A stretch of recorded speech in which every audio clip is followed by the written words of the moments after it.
Okay, good afternoon.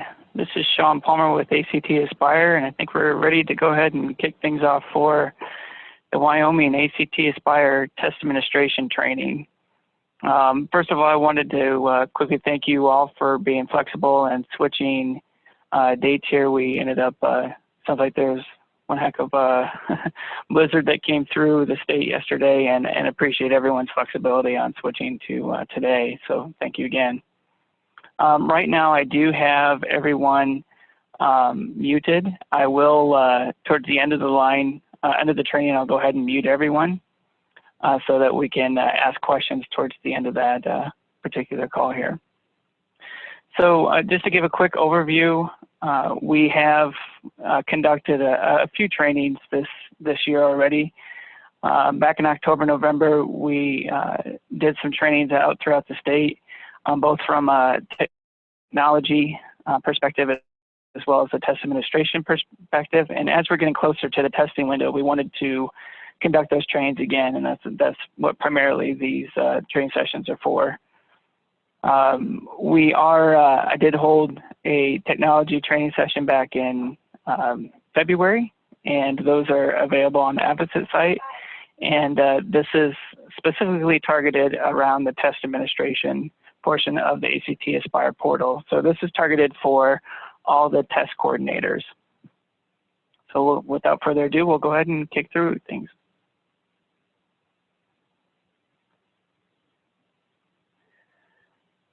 Okay, so general overview of what we anticipate to review today. We're going through the portal overview.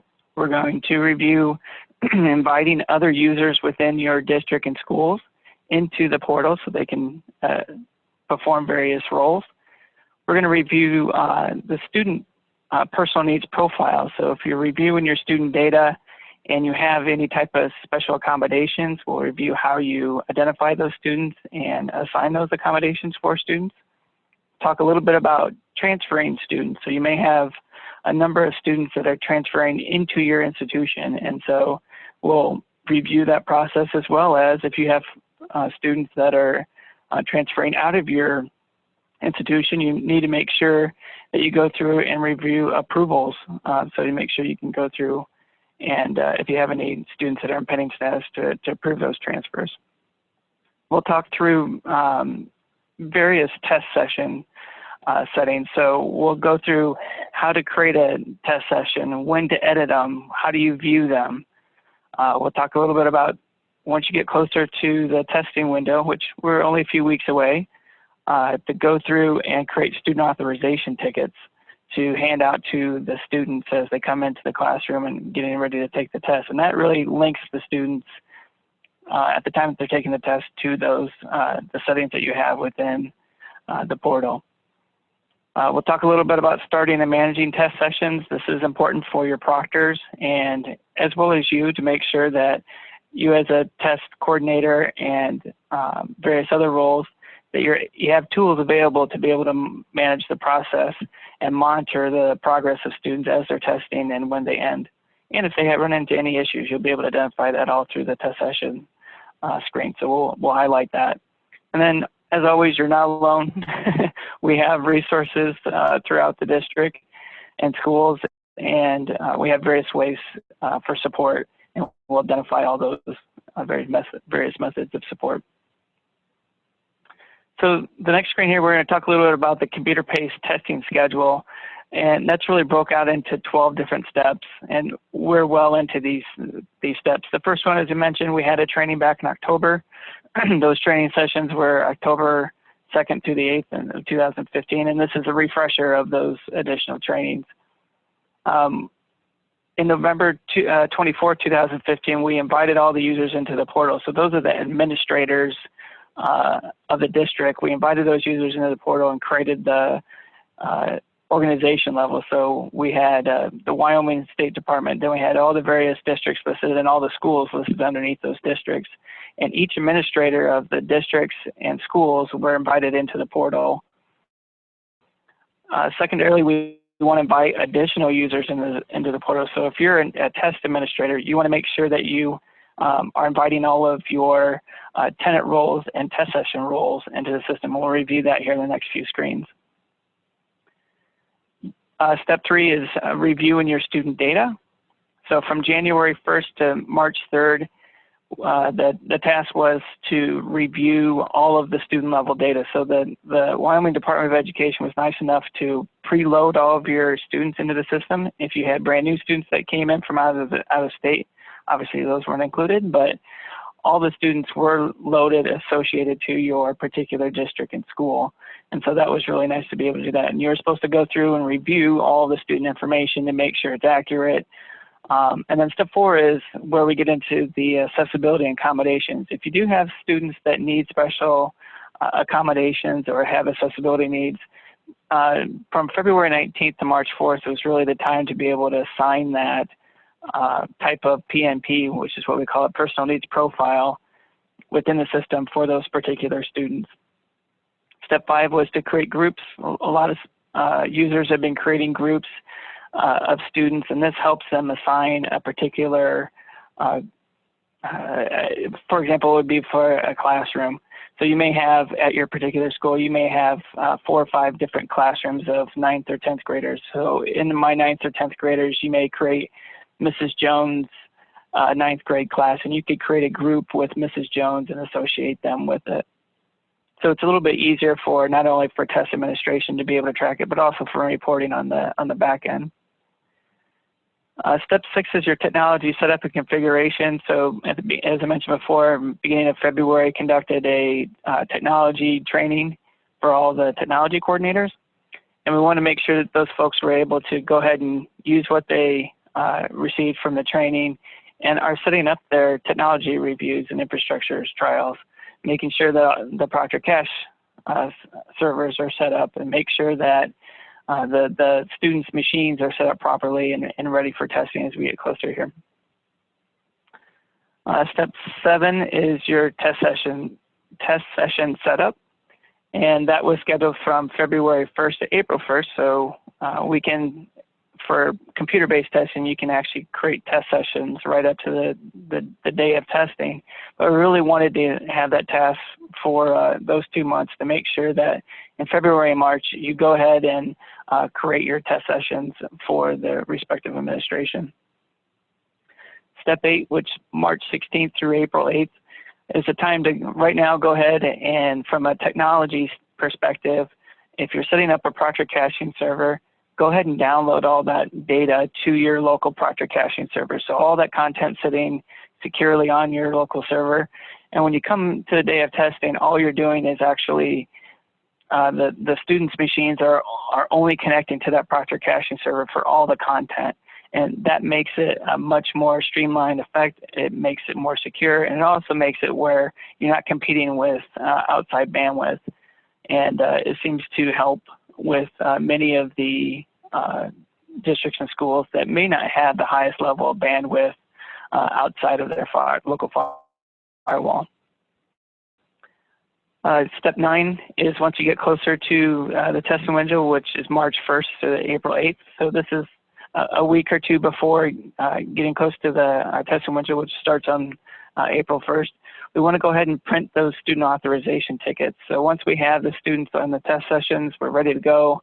We want to print the authorization tickets. And what those do, it has the student's first name, last name, date of birth, and it has a user ID and a password.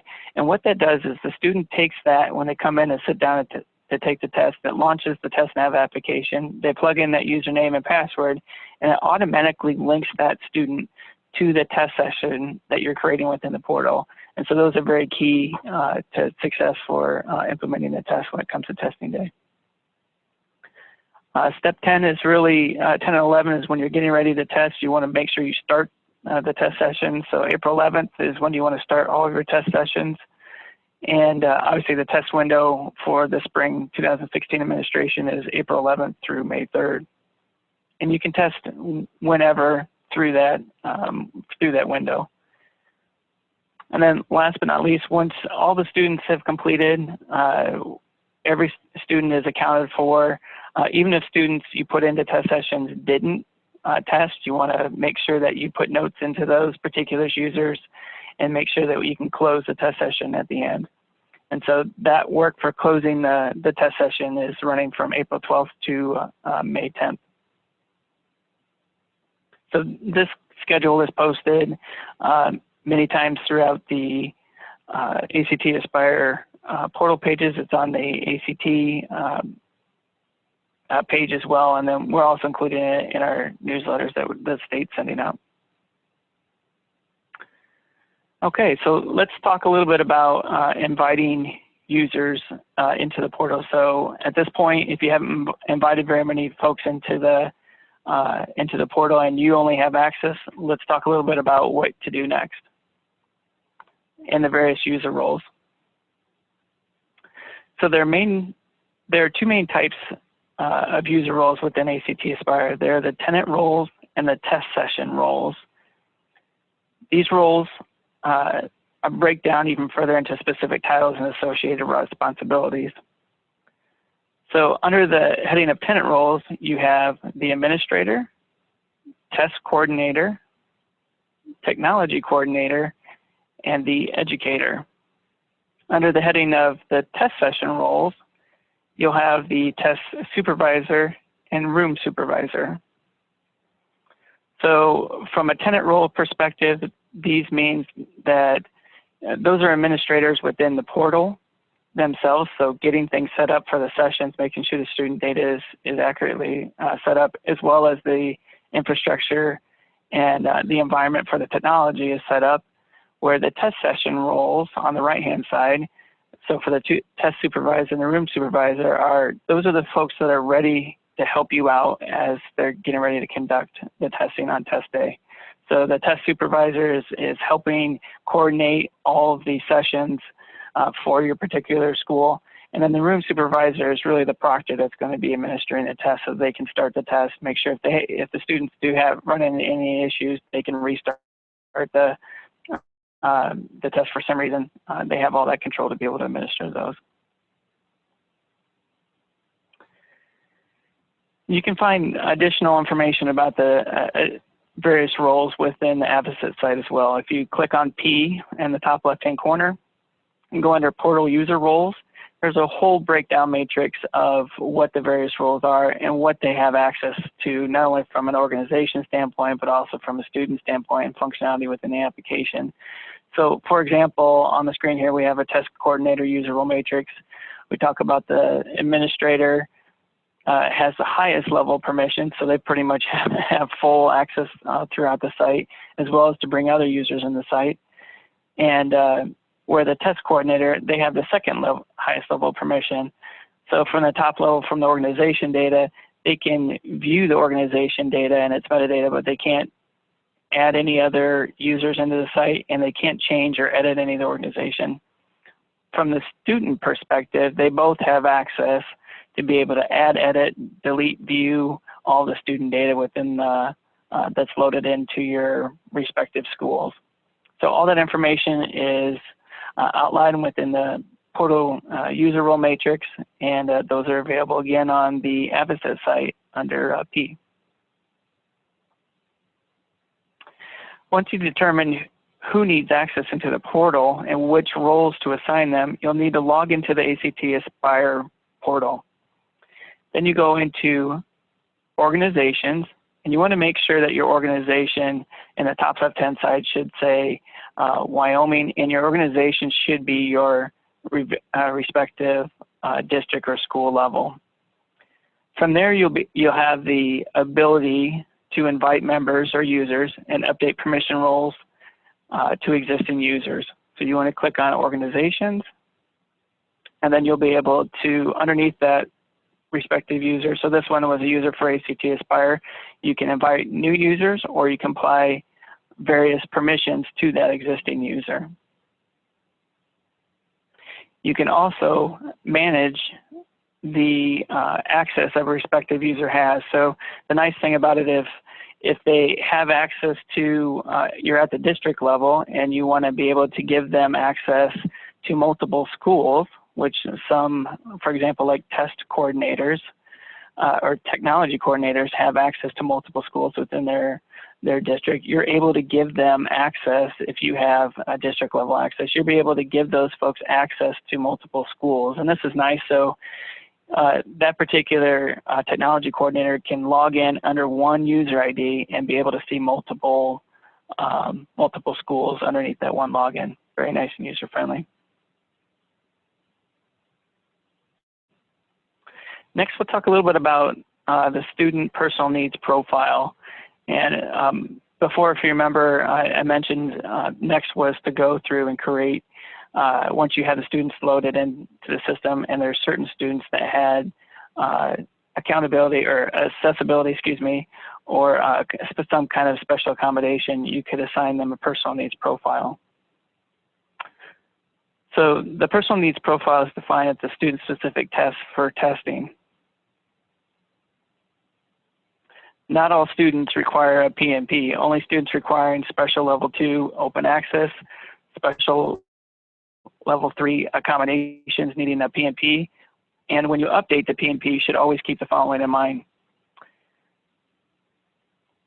So at this time, the PNP supports apply to the student across all subjects. For example, if a student needs a large print form for reading, the large print is selected in their PNP. You'll receive a form for reading, as well as any other subjects a student in the test session is going to take. We've heard a lot of feedback from the field and understand the ability to select the PNP support by subject as desired. And this particular feature is coming out in future implementations. But at this time, if you select a student and you assign them a large print, for example, those are all assigned to that for all testing for that particular student. Some PNP supports will be delivered through specific forms in a computer-based test, and specific paper materials for paper-based testing if you've had state approval to take paper-based tests. When those supports are selected for a student and he or she is placed into a test session, that form is tied to that student based on their PNP. While the student is in a session, they will not be able to have those supports edited. Other supports are not form specific, such as word-to-word dictionary that is locally provided, will still be able to be selected. If you have been approved by the Wyoming Department of Education to test on paper, it is important to order paper materials in advance of the testing window. And that window has unfortunately just passed. It was passed back on March 11th. So if you do need paper materials, you think you're going to have students that need special accommodations that need paper and aren't able to test on via the computer, please touch base with either the ACT Aspire help desk, which will be able to assist you, and then we'll work with you and the Wyoming Department of Education to make sure you have the proper authorization, you're able to move forward. Students who have supports listed in their PNP do not necessarily need to be placed in their own test sessions. For example, a student that needs a large print support, they don't need to be placed in a special large print test session. The only time that you would actually give them a different test session if they needed additional time, or you typically pull those students out and have them test separately. In some cases, we recommend using an individual test setting, for example, read aloud options. In the case of a computer-based testing, students can use headphones in a group, but for paper-based testing, we recommend a one-to-one setting. We want to make sure you check the English audio for sighted option for the read aloud.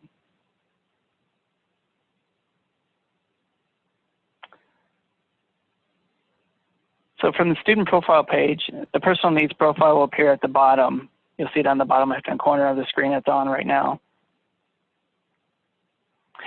By default, the personal needs view is selected on the initial screen. If you have selected another view, you can click on the personal needs profile tab, personal needs tab, I should say, on the top left-hand side. To the left of each support, so you'll see here English audio, for example, you'll see that those are available English audio and English audio orientation description are available on the computer, whereas the third option, a human reader for sighted users, are only available on paper. And so you can see the delineation of those personal needs profile settings. And if they are available for both, it'll show both icons listed there as well. On the right-hand side, you'll be able to select the specific accommodation that's needed for that particular student. When a student is not in a test session, the PMP supports can be freely edited. So this is the time to do that. If you've had the capability to go in and review the student's information and you haven't put them into test sessions yet, the time is now to go through and make sure that they have any PMP attributes assigned to them now. That way, when you go through and create the test sessions later, all of those will, all that accommodation information will follow through and the appropriate forms will be assigned. So in this particular case, this student is part of one or more active paper tests. It alerts you if a student is in a test session. So that's good information. You can't change it on the fly. On the bottom right-hand side, you'll see in editing a form, specific support gives an error. So Braille contracted. So for this is for paper, for example. This request is not allowed to impact active test sessions. So the system will warn you or alert you that you should not be able to do this if they are tied to an active test session. Now let's talk a little bit about student transfers. You may find that students have transferred schools since they were uploaded into the portal. The upload was conducted back in January, and if you have students that transferred into your school, there's a process for managing those transfers within the ACT Aspire portal. Transfers will be initiated by the student's new school and then acted upon by the previous school's administration. The student scores will be reported to the school they reside in within the portal at the time of reporting. There are also options available to see both the requests your student has submitted as well as requests received for transfer students out of your school. So the best option to do here, if we're going to go through the next slide here for student transfers, is to initiate a transfer request. Your organization must be set to the school of a student is newly enrolled. Then go to the student and select, this is the top of the student's drop-down list box, and select student transfer request from the drop-down menu. On the student transfer screen, enter all the required fields marked with a red asterisk. So that includes first name, last name, student ID, and date of birth. Once you've selected this information, make sure you also denote the previous school. So this should be listed as, you can select the district as well as the school, and those are all listed in that little drop-down box in the middle of the screen. Once all the data has been entered, click the request for transfer. A confirmation screen will appear, and click OK to continue. The student request queue will show the history of all incoming transfer requests in one location. You can access this list by going to the students, then selecting student transfer queue from the drop-down list box. From the student transfer request queue, you have the ability to sort by each column using the up and down arrows, and you also have the ability to search the list. You will need to take action on these within 1 to 2 business days of receiving the request. ACT Aspire handle transfers in the spring, but now the districts and schools will be needed to determine if the student is transferred and then select either approve or reject accordingly. So if you do have students that are coming into your, so this is a prime example. So this would be the schools that have transfers that students are selecting from. So this last name, grade 5, with a student ID of 116207, that's a student request that's come from David School 3, and this is a user from Test School 1. And if you are approving that particular request, then you would you would click the approve. If you are looking for additional information, you can see underneath the status and comments section, there's a pending. You can click on that little icon there, and it'll give you details around when the student actually transferred and any other information that the requester has initiated.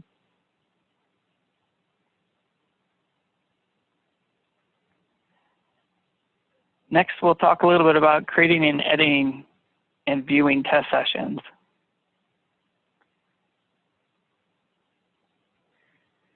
In order to participate in the computer-based test, you must first create a test session and add students to it. This ensures students receive the correct form type as specified by their personal needs profile, and also enable the students to log into TestNav and participate in the test that you selected. Please note that paper-based tests also require you to create test sessions and place students into them. By creating a paper-based test session and filling it out with students by the specific deadline, that allows you to access and deliver the appropriate number of and type of materials for your students. For example, large print materials defined that's within their student's personal needs profile. You're also enabled us to link the student's physical paper answer document to the student profile through the student's unique identifier generated by the portal and pre-printed on the student's answer document. Now we're going to talk a little bit about groups and creating groups. And I mentioned this earlier about many schools are using group functionality and districts are using group functionality to assign either to classrooms, and that seems to be the biggest use. Groups allow you to easily identify a subset of students from the student body. This could also be used to separate students who are not owned by the school that are testing in, for example, homeschooled or distance education students. Groups are separate from test sessions. Creating a group will not create a test session, but you can use a group to add students to a test session. Additional groups can be used after testing to run reports by a subset of students. Groups can be created by the SDU file upload. That's the student data upload in columns S through A and B, or manually in the portal. To create a group directly in the portal, you will need to have school selected in your organization. Once you've chosen the correct school, hover over your mouse over students in the navigation bar and select Create Groups from the Students drop-down list box. If you are prompted to enter a name and description for your group, enter the required information and click Save. This will open a group dashboard where you'll be able to edit and delete the group if you need to, and you can also add and remove students. To add students, click the Add and Remove Students button. To list the students, a list of all the students within your school will be denoted below. Check the box next to the students that you would like to add to the group and simply click Save. To remove students after clicking the Add Remove Students, you will simply uncheck the box for the students you want to remove from the group, and then you click Save, which essentially removes them from the group.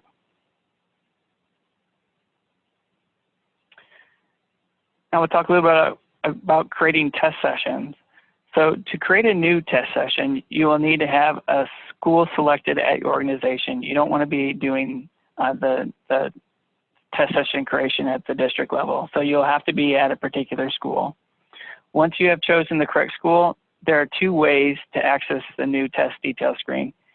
You can either click and select the new test session button from the dashboard, or you can hover over the mouse over the summative test menu on the navigation bar to access the drop-down list box and select Create a Test Session from the options. Either method will allow you to create paper test sessions as well as computer-based test sessions.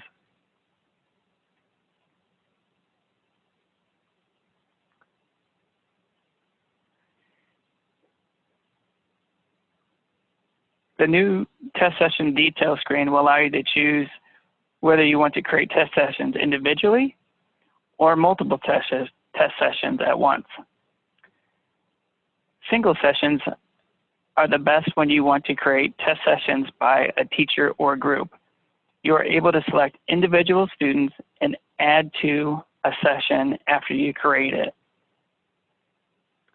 Multiple sessions are best for schools that create their sessions at the grade level. Students will automatically be assigned to the sessions though you can still add or remove students manually.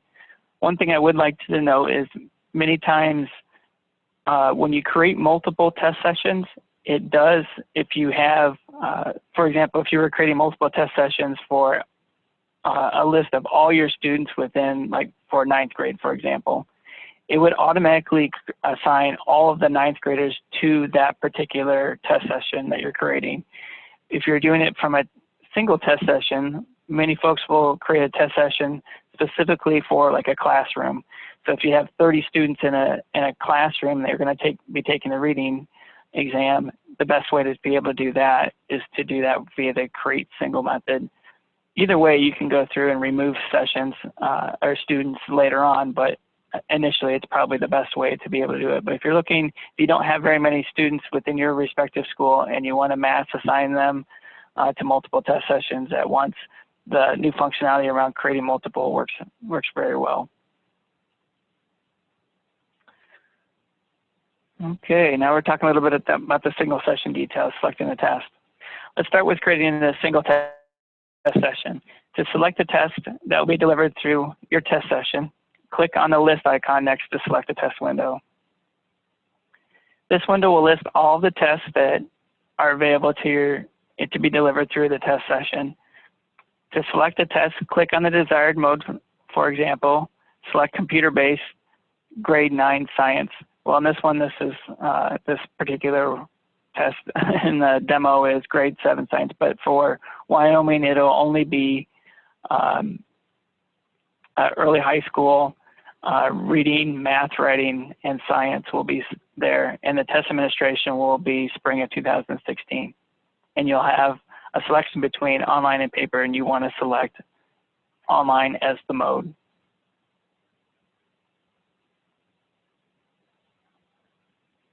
Once you've selected the test, confirm the test schedule, and for Wyoming, the test window will populate from April 11th through May 3rd.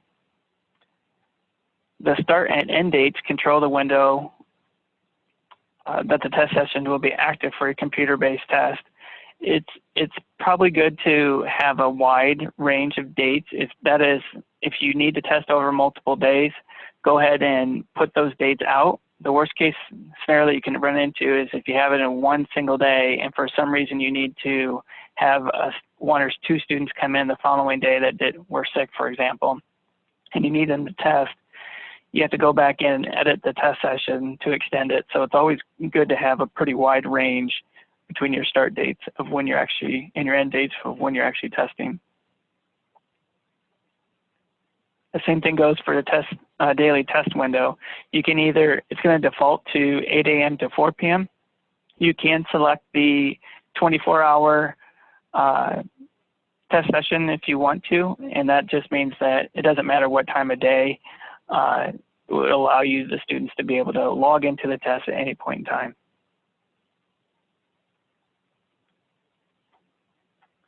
And then the last one is the daily test schedule.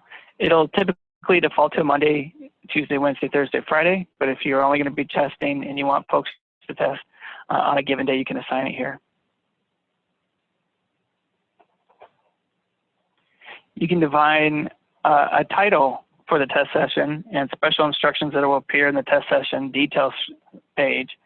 The title is user defined and it will appear in the list of created test sessions. For paper-based test sessions, the title will be entered into the printed on your paper-based testing materials. Only the first 6 characters will show on the pre-ID, though, so consider that when you're titling your sessions. Also, and the answer documents for test sessions will be bundled together to ease distribution. Answer documents for all the students will be bundled alphabetically by test session. These test booklets will not be bundled by session. The large print and braille test books will also be bundled separately. Proctor caching details section applies to the computer-based testing and will be automatically completed if you have a default Proctor cache setting saved to your system district and school building. If no default Proctor cache settings have been saved, this selection will be blank. If you've created a paper-based test session, you may disable Proctor caching altogether. If this section is not automatically populated, you can define a Proctor cache details for the computer-based test session by clicking the box next to the Enable Proctor Caching and enter the details of the Proctor caching server. So you would enter in the IP address and the primary host port, which is typically 4480. Clicking the Proctor Cache Health Check will open the Proctor Cache diagnostic screen for the Proctor Cache machine specified by the Proctor Caching Details section. So typically these are done within, if you're sitting with your technology coordinator, they can actually check within the portal to make sure that the machines at the school are tying to the Proctor Caching server and there's no internal issues for accessing that particular server. Once you've completed all the required fields, you've assigned the test administration, so you picked out your test. You've designated the testing schedule, so you've designated the dates, the duration of time when you're going to be testing in the window, and then the days of the week that you're going to be testing, as well as title the test session and any instructions that you may want to put in, as well as the Proctor caching details. You click on the Create Test Session button to save your selections and create the test session. Once a single test session has been created, you will automatically be taken to the test session details screen. The test session details page is used to monitor the sessions of a student progress in a computer-based testing, and to change a test state. Students and authorized users can be added, removed, and modified. When the test sessions are created, they will not contain any students. When students have been added to the session, they will appear at the bottom of the screen. We'll cover adding students to the test session later in the training. In the upper left-hand corner of the screen, you will find test session name, test session, the test name, the school, the test schedule, and any notes or instructions that you've entered in the previous screen. You can always click on the edit button and you can alter any of those before you add any students or before you actually started the test. The test status is shown in color-coded in the button in the middle of the screen. Select the button to see options for changing the test. So once you're ready, you can click it to start, and then once all your students are finished, you can complete the test as well. At the top right-hand of the screen is an expandable authorized user section. This denotes the users that have access to be able to monitor and make changes throughout the screen throughout testing.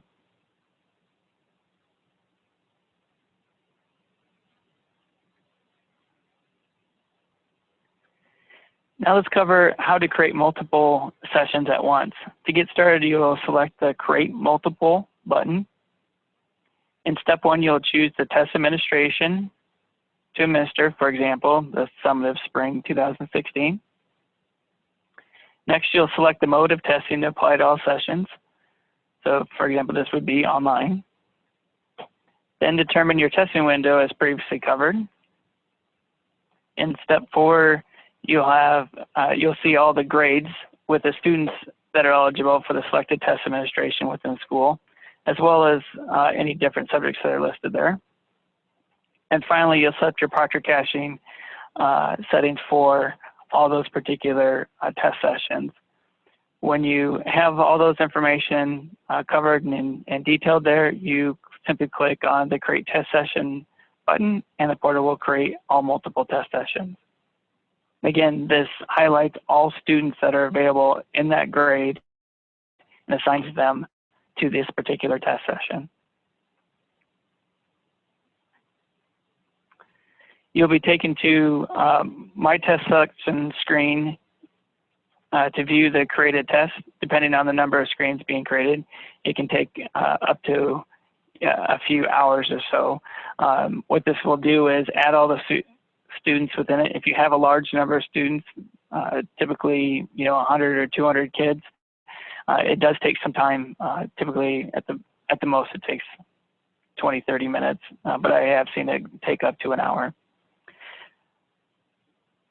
So this is the status that will tell you once they've completed and are ready for you.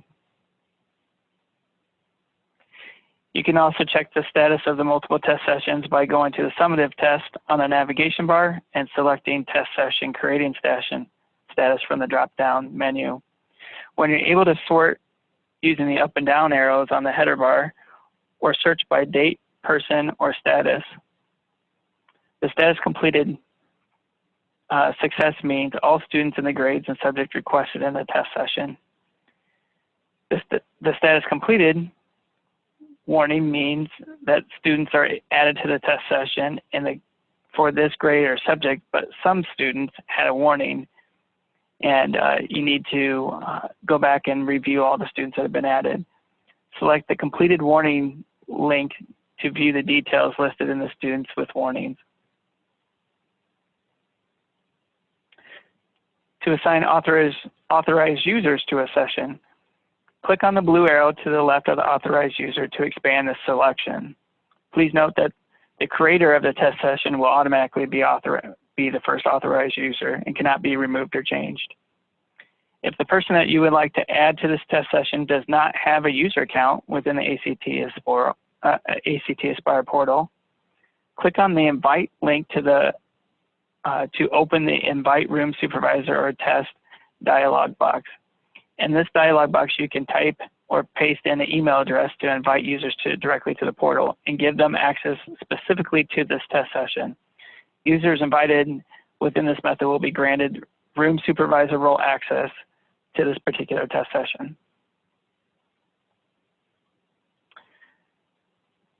To grant access to the test session for users who already have accounts in the ACT Aspire portal, click on the Add Edit link to make the Add Edit Remove Change User Permission dialog box appear. From this dialog box, users have accounts in the ACT Aspire portal will be listed, along with the user with their role for the selected test session. You can search by user's name using the search box. To add or change a role, click on the current role for the user and the role selection menu will appear.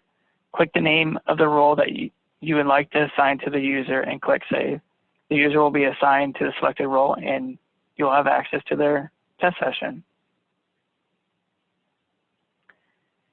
Next, we'll be adding students to the test session. And it's a very simple process. From the test session details screen, you simply click the Add button, and the Add Student screen will appear.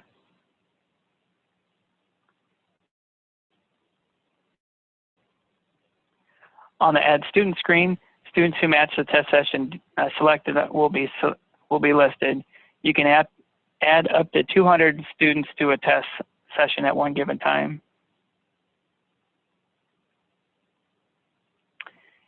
Now, if you created groups, if you remember the discussion around group selection, if you created groups or assigned teachers to students, then you'll see those filters within this particular screen. This is the time that you can go through and say, for example, this is Mrs. Garcia's Period 1 English group, and it filters all those students based on that group criteria, and it's very quick to be able to select the button on the far left next to the state ID, and it'll automatically select all those students in her group, and you'll click the Done button, and they automatically add it at one time. You can also search in the right-hand side. Within the search functionality, you can search by their student ID or by their name. When you're ready to add the students to the session, check the box on the left-hand side, as I mentioned, and you can, once they're available, you click on the Done button, There'll be a confirmation screen. You click on OK, and the students will automatically be added to the test session.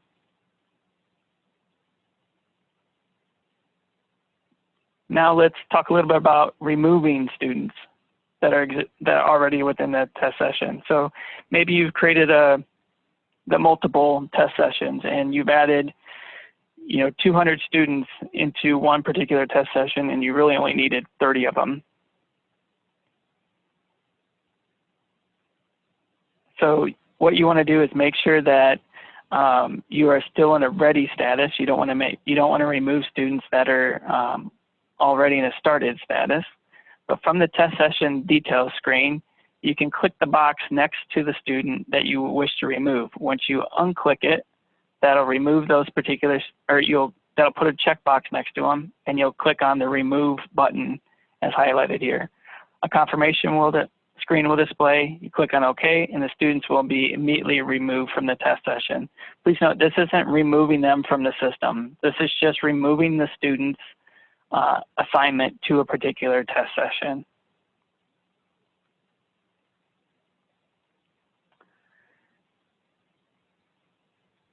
Let's make a look at a sample test session detail screen. Remember, each administration has a deadline to add students to sessions in order to receive pre-printed test materials. So the center of the screen, you can see the total. Center of the screen, you'll see the total number of students in the session, as well as an overview of the pre-ID submission status. Students yet to be processed indicates the number of students that have been added to the session by the appropriate deadline, but before ACT Aspire has pulled their information for processing. Students too late for processing identifies how many students were added to the session after the submission deadline. And again, that submission deadline was March 14th. And these students will not receive materials in your initial shipment. We'll need to have a document manually gridded, which they'll still get materials, they just won't have it all pre-printed labels at the top. So they have to go through and manually write in their student information, so their first name, last name, and assign a portal ID.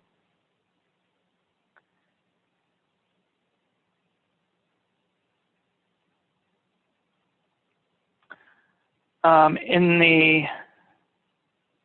just mentioned the portal ID. So the portal ID will give the reflection, if you add a student late, will show them the manual grid option.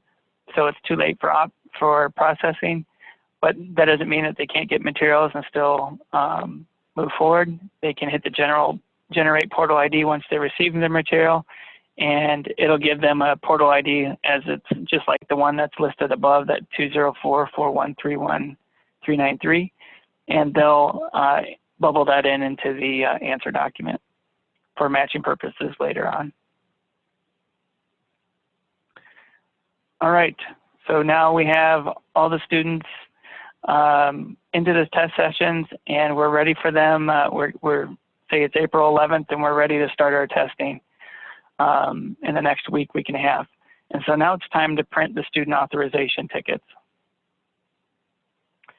The student authorization tickets are printable resources that contain all the information that a student will need to log into TestNav to participate in a computer-based assessment. Student authorization tickets can be printed for the entire school, individual test sessions, or individual students. The authorization ticket contains the URL that the students will be able to access TestNav, or primarily they'll go ahead and log into the desktop client, or if they're using an iPad or Chromebook, they're able to open up their individual TestNav applications. At the time they'll open up a screen that shows just right on here. Make sure that it says ACT Aspire right above the sign in, and they'll put in the username and password. Please note that student authorization tickets contain some student information and authorization codes. Printed tickets are considered secure materials, and due to the sensitivity of the nature, should be stored in a secure location. So definitely don't give the authorization tickets to the students before they actually get them ready to sit down and take the test. This is all secure materials.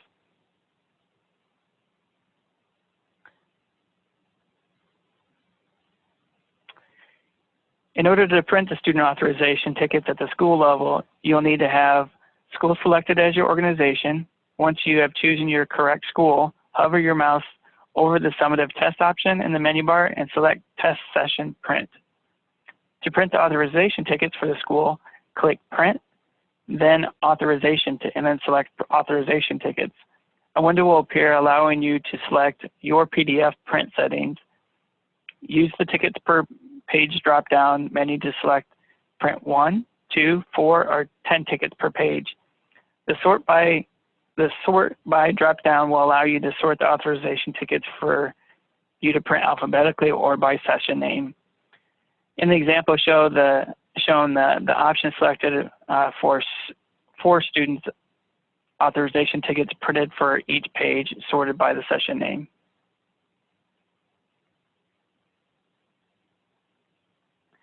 To print authorization tickets for a single session, you'll have to navigate to an individual test session detail screen.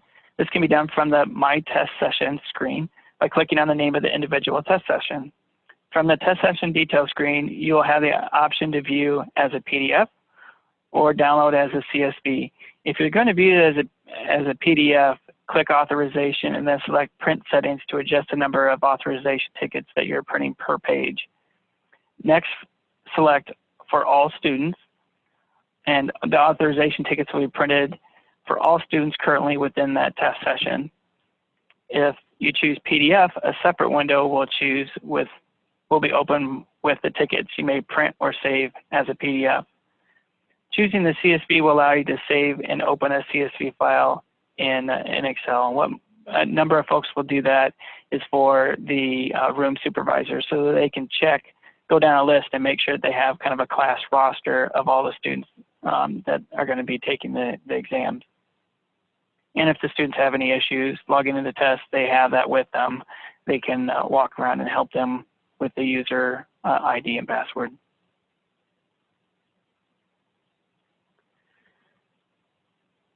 To print authorization tickets for individual students, you will need to navigate to the individual test session detail screen. From the test session detail screen, check the box next to the student name that you wish to print and click Authorization. And then for that selected student, authorization tickets will be only printed for that selected student. This is especially helpful for when you've added a brand new student into the test session and you've already printed all your test tickets, but you just need that individual one. It's very nice to be able to print one at a time. Again, you'll be prompted to choose either PDF or a CSV. If you choose PDF, you'll have the option to select Print Settings to adjust the number of authorization tickets that are printed on per page. So again, we'll walk through that. Click on first name. Click on authorization, print settings, and how many tickets you want per page.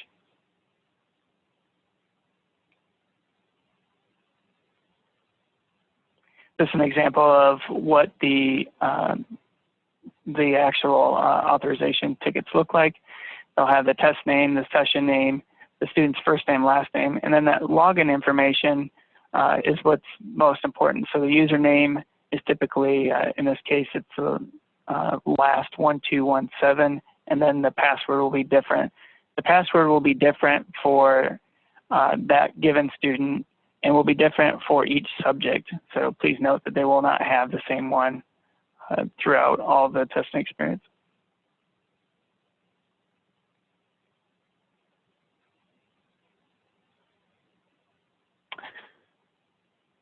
Okay, to print authorization tickets for individual students, you'll navigate to, I think we went through this, right?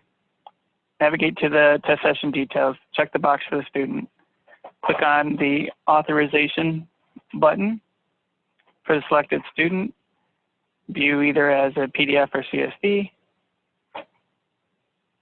print how many are on per page, and this is an example of which will be selected within a PDF. So again, you'll have the test name, the session name, This particular one has 2 tickets on one, so you could slice this in half and be able to hand these out to each of the various students. They'll continue to have the user ID or the username, which in this case this is last1223, and then that password of ACUPB6 for that one given student.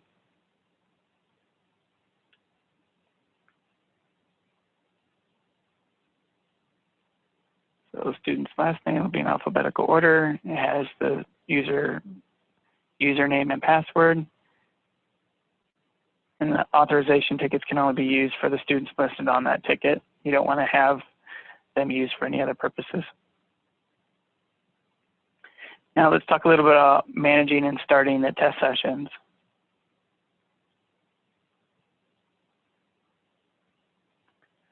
Computer-based test sessions have a set of statuses that control access to the test.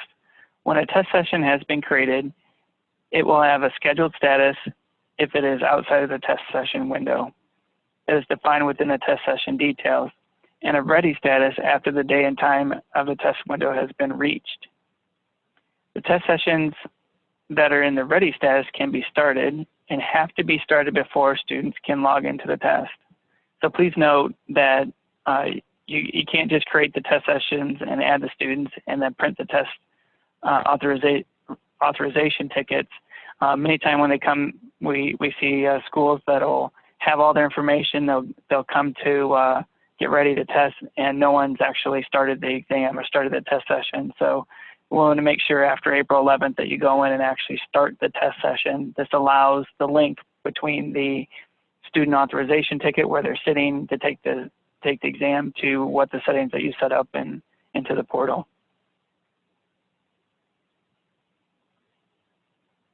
Again, they'll have the scheduled start date within the test session detail screen, and you can also see if it's in the various states that it's in. So if you have one that is ready status, those will be in green. If it's not, if it's a date that's in the future, it'll be in yellow and it'll be highlighted as scheduled. And the nice thing too is if you wanted to, if they're already in green, you can go through each of the top 4 as it denotes in the screen here and click on those and click on the Start Sessions button, and it'll start all those test sessions all at one time by clicking the Start Sessions. To start a single ready test session from the test session detail screen, click the test status button and select Start Test. A confirmation screen will display, click OK, and then the auto refresh notification will display alerting you that the session will refresh every 120 seconds. Click on the OK button again and the test session status will change to in progress status, allowing the students then to log into TestNav during the specified test dates and time. You can track a student's progress within a computer-based test session on the test session detail screen. Students will be displayed at the bottom of the screen, and you can quickly get a snapshot of the student's status questions answered out of the total possible, as well as the student's TestNav username and password. So this is very nice when, if you're a proctor within that given room, you can see where the students are. If they've logged in, they'll say active. You can see what question they're on within the test. And if they do run into any issues, for example, the machine needed a new battery and they had to log out, log back into it, you can actually switch that or restart that student's test for them all within this given screen. And so it's really your test room supervisor dashboard, if you will, to go through in this test session detail screen and manage their entire class and the testing experience.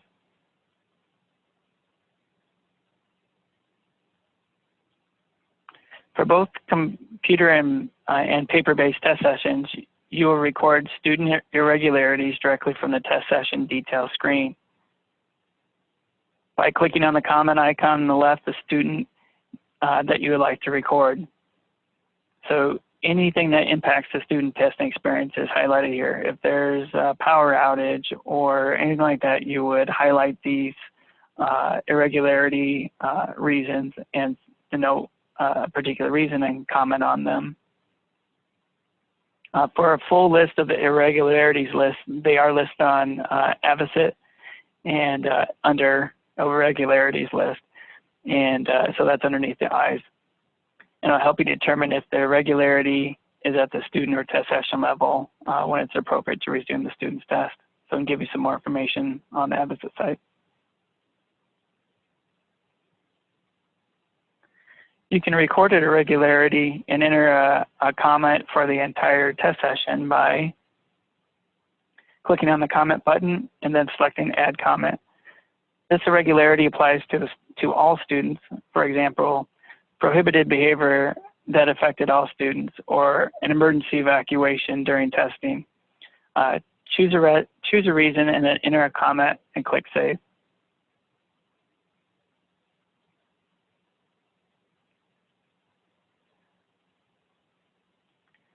With student irregularities, you may find that in some circumstances, you may need to request to invalidate or reinstate a student's test. Let's discuss a little bit of difference between these particular requests. First, let's review invalidations. In some instances of prohibited student behavior, the student's test will need to be invalidated completely. When a test is invalidated, the test will count as the student's test attempt for the subject, and the student will not be able to take the same subject grade test again. When the test is invalidated, an invalidate will show in the student's score on the reports that's included in the individual student report or the ISR.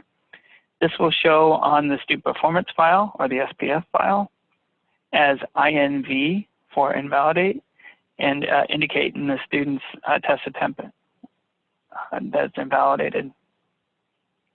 Now let's review the reinstatements. Reinstatements are used when a test attempt needs to be marked as do not report and replaced with a new test attempt for the student. For example, the wrong student logged into TestNav and now the correct student needs to be able to test. In this case, the first attempt will not be displayed on the student's ISR or the SPF data file. Only the final correct attempt will be displayed. To invalidate a student's test, you'll need to go to the test session detail screen. The student's test will need to be in a forced close status. If it's not, click on the current status and choose close test. Once the status shows forced close, click on the status again and select invalidate from the options. A warning screen will display asking if you're sure that you want to invalidate the student's test. Click OK to proceed, and you'll be prompted with the selection box that says invalidation request from user. As you and then provide a comment, click save and complete the request. A confirmation will be displayed, and you'll click OK to continue. To reinstate a student's test attempt, you'll need to go to the test session detail screen. The student's test will need to be in a forced close status. If not, click on the student's test current status and choose close test. Once the status shows forced close, click on the status again and select reinstate. So be careful you don't click invalidate. So you really want to click forced close and say reinstate in this particular case. A warning screen will be displayed asking if you're sure you want to be able to reinstate the student's test. Click OK to proceed. Then you'll be prompted to select reinstate test as your reason and provide a comment and click save to complete the request, and a confirmation screen will be displayed. Click OK and you're able to proceed.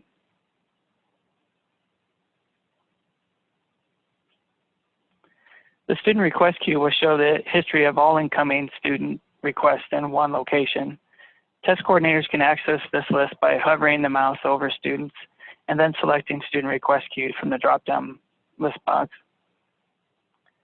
From the request queue screen, click the reinstatements to view your pending reinstate request or invalidations to review your invalidation request. If you also have the ability to sort by each column using the up and down arrows. As always, you can also search for individual students as well. The comments icon will allow you to review comments, and then the district and schools should not take any action on these requests. The Wyoming Department of Education will approve and reject these as applicable.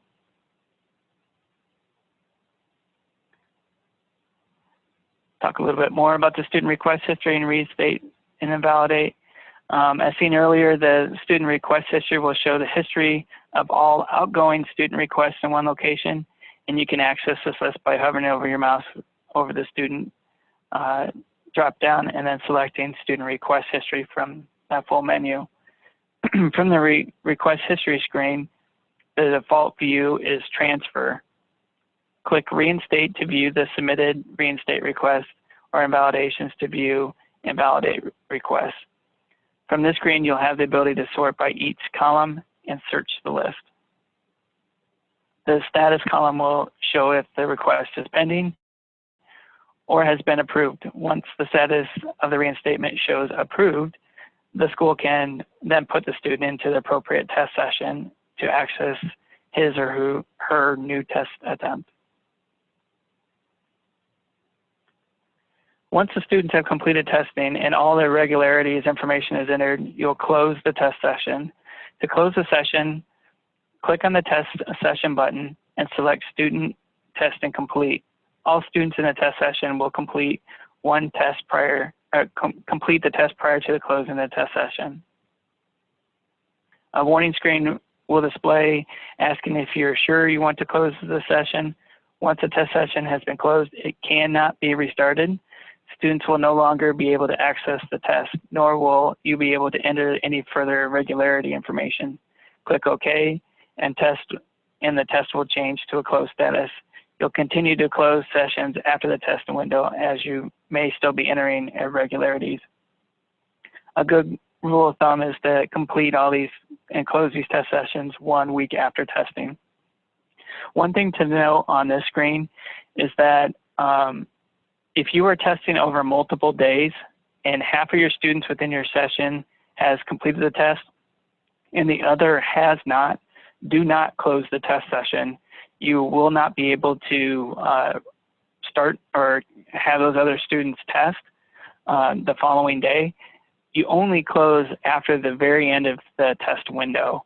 So after everyone has completed testing through every single one of your test session, all your students have finished up, then that's when you click on the close test session button. And what this does is it spawns the process to be able to send the scores and all the information to start scoring so you can get reports on time.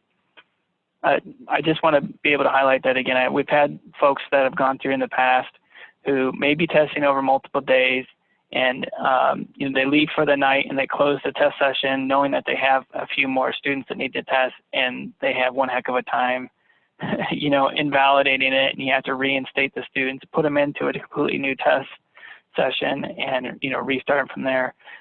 You should only close the test session at the very end of your test window to kick off the full reporting process. So just a note there. Almost done. The last section we have is resources and materials for districts and schools. Before we get too much of that, let's talk a little bit about what's available to you. So the first screen that I want to talk a little bit about is the ACT Aspire landing page.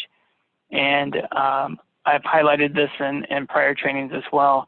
If you don't remember anything from this training, hopefully you will, but if you don't, please try to remember the actaspire.pearson.com site.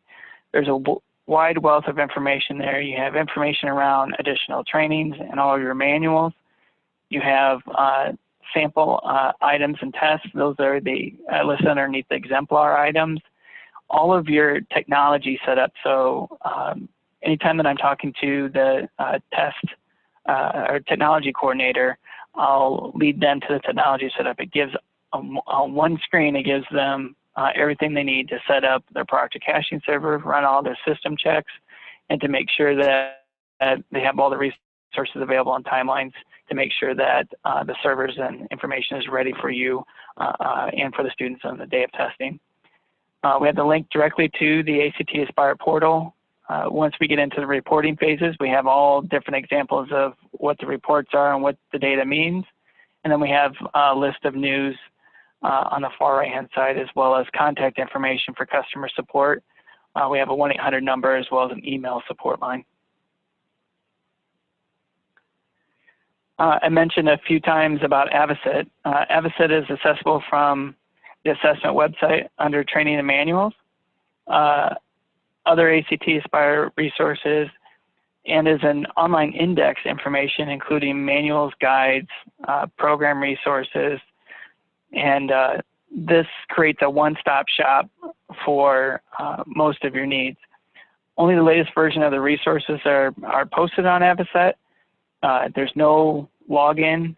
The one thing to note that I did put the Wyoming specific Avocet site in the link here, so you can go to avocet.pearson.com/Wyoming ACT Aspire /home, and that gives you all the materials specific for your Wyoming testing.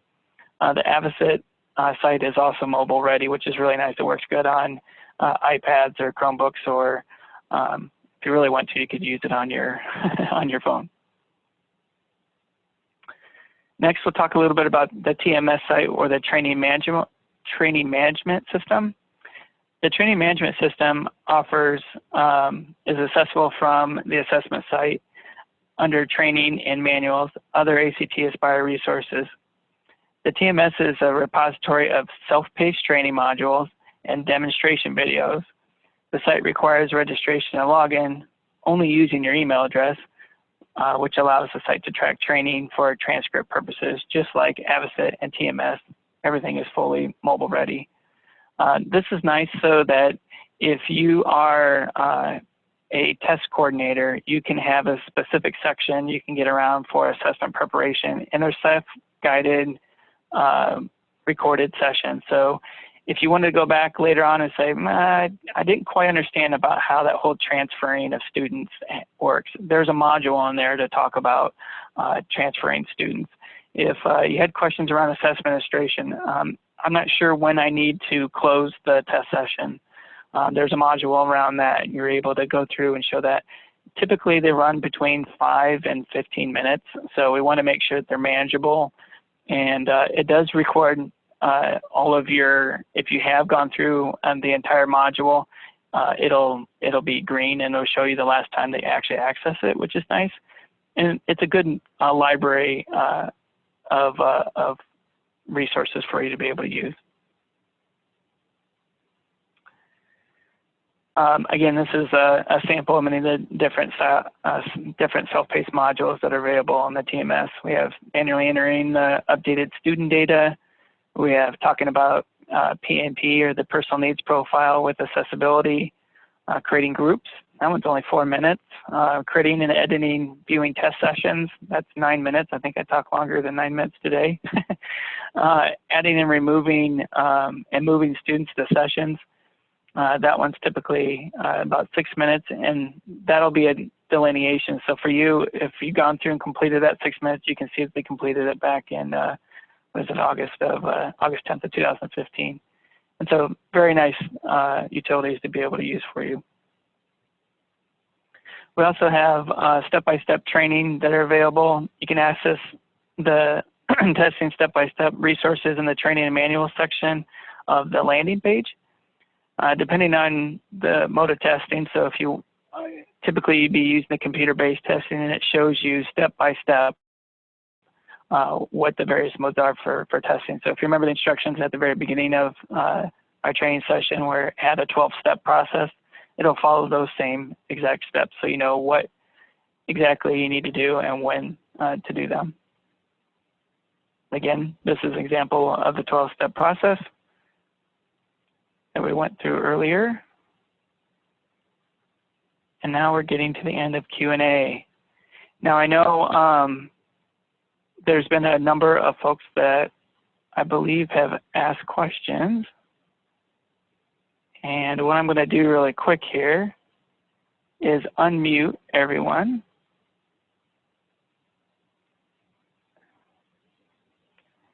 and make sure you can answer questions here. Let me see if we can do this.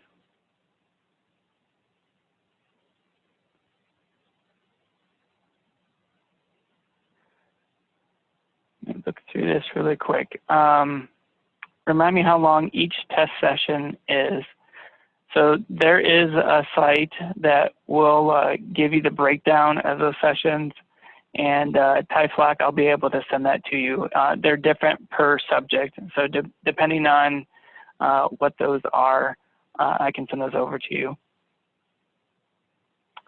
Oh, there, Michelle got it in there. So English is 40 minutes, math is 65, reading is 60, science is 55, and writing is 30. So thank you, Michelle, for jumping in and doing that.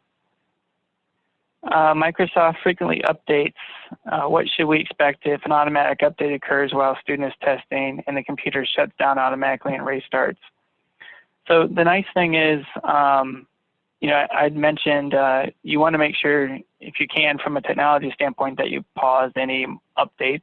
It's just going to create a better user environment for the student. If that does happen, not the end of the world. Once you get the site back up and running and the students logged in, the actual proctor would be able to go into that particular test session. For that student that's listed, they'll be able to change their status from to ready and available. And what that means is there's a checkbox next to their name that gives them the status, and they can put it back to ready status. And as soon as it's in ready status, the user is able to use the same credentials that they did before and log into the exam and continue on exactly where they left off.